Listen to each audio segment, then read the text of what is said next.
Ежелгі Эфес қаласын саяхаттағанда бұрынғы бір ескі биік жақта құлаған кітапхананы көремін. Тура қасында жезөкшелер үйі болған екен.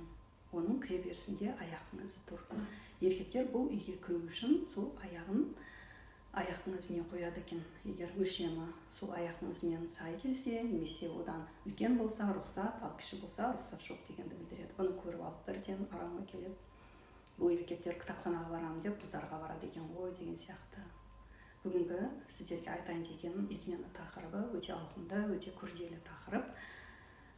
Еркектер әйелдердің сенімінен қалғаннан кейін әйел адамдар оларға мүлдем сенбей бастайды. Өзімнің басымнан да өткен бұл сатқындық деген.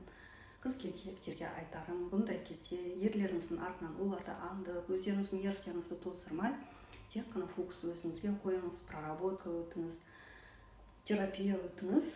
Сол кезде өзіңіз сол ситуацияны босатасыз. Бұл проработка, терапия қалай жүреді, оны өзіңізден қалай босатасыз, бұның бәрін төменде постқа өтіп қарасаңыз болады.